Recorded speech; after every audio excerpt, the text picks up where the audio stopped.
Ontario and Yukon Territory. Poems: The Pecan Torte, Alaska Jims, No Fold Poker, Whitefish, Corners, Inuit. The Pecan Torte.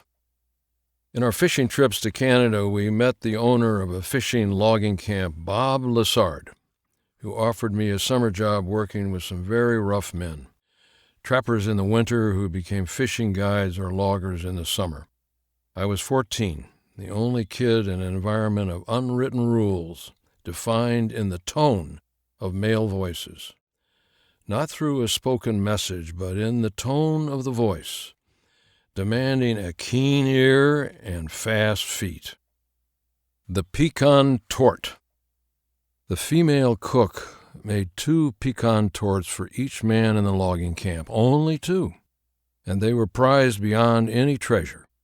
Every taste was measured by what it took to fly in and preserve: sugar, butter, eggs, flour, mace, lemon, brandy, pecans, raisins, and cream, all made into delicate cakes of caring in the rough world of logs hauled to booms, behind tugboats, to the paper mills of Fort Frances, through blue miles of Canadian lakes that sometimes took men dancing across timber with their long-hooked pikes, suddenly disappearing beneath the closed enormity of floating trees that were to be milled into money. For these loggers, life was serious, so when tortes began to disappear at night, there were dark thoughts, satisfied in the moonlight of retribution, when the cook waited with her cleaver and took the little finger of the one man who could not control his appetite for pecan tortes made special. Alaska Jims.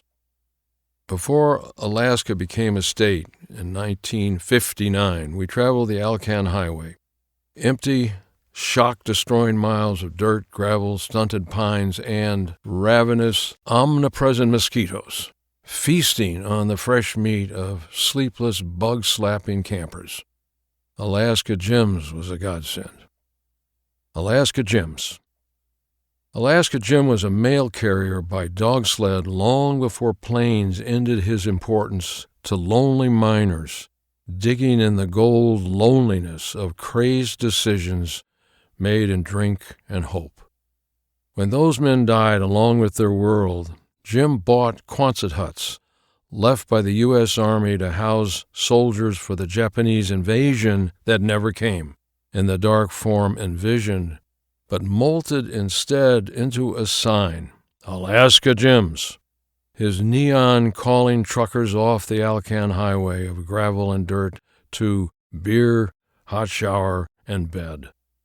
Once inside, the driver's red eyes refocused on a giant moose emerging from a sunset lake, painted on the curving walls of Jim's last stand as a hotelier whose fine mural was cut in half each spring by the breaking ice of a Yukon gone mad in upheavals of life inspired by warmth.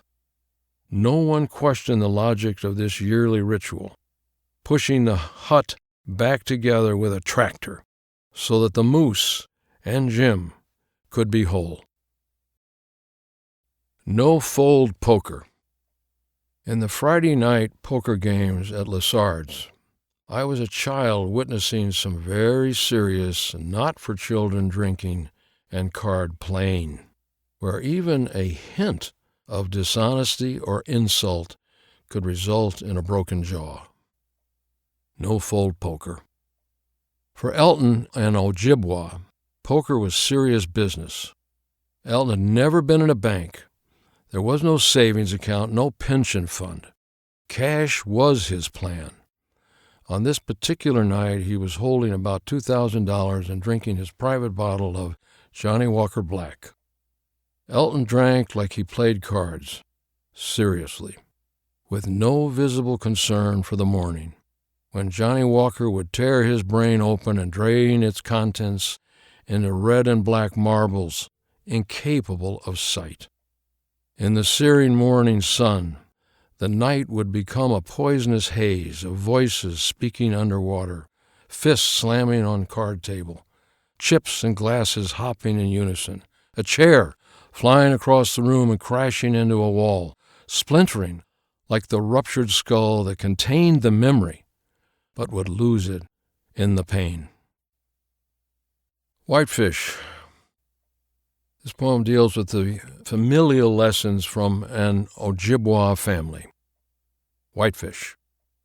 Between Rainy Lake and Trout Lake, there is a portage that follows waterfalls up through massive boulders hunched over in cascading torrents of blue and green. In the roaring flow, the Ojibwa families catch whitefish, whose delicate mouths rip open with a hook, but hidden in rushing falls, they are caught by net and rock, dropped simultaneously before and after their invisible forms. One must know to look where the water does not move, where solid existence displaces fluid and reveals itself. After doubly deft movements, twisting netted silver rises, and father and son smile at their perfectly timed maneuver. So long gone, these teams of understanding, when wisdom was suddenly revealed in the water that does not move. Corners. At Lassard's, I often worked in the ice house, ice buried in sawdust, wood chips to keep cold, the blocks cold. Filleting wall-eyed pike, and one day I witnessed the camp cat disappear under the bunkhouse, pursued by the trappers' sled dogs, single file, noses first. Corners. The sled dogs of winter lay mute in a summer's shade, their ears flicking flies, all somber, their enthusiasm for life drained out through their bloody noses. The cat was nowhere to be found, but the loggers were upset and wanted to shoot her or leave a fishhook with meat on it in the ice house. I defended the cat, saying that the dogs had it coming to them, and that they had been taught a valuable lesson. There is risk when you corner an animal, no matter how small. Eventually, the dogs mended and the loggers became trappers, forgetting their summer identities and the harshness of winter. But I remembered the cat and kept her memory like ice in sawdust. Inuit. One of our coastal tribal encounters when bearhook fishing for salmon. Inuit. The path into the Inuit village on the Moose River was soft from use, but protected by tied malamutes that exploded to take our throats before theirs choked on taut lines between pines stunted by permafrost. The barking forest opened to the river of salmon wheels, turning slowly with the weight of water and spawning fish. On the banks of the Moose, long flakes of salmon hung over fires, gaping fillets of orange curing in the thick of rising smoke. We were not welcome, but carried with us new technology, the Polaroid land camera, capable of reducing quickly the life that existed before us into a chemical square of emerging color and forms that had no depth or smell, except that of fluorescent dyes reacting to radiant energy. We were instantly important and took many photographs of smiling families standing before government cabins that confined people to squares of muted shade and form, protected by dogs that should have been left untied.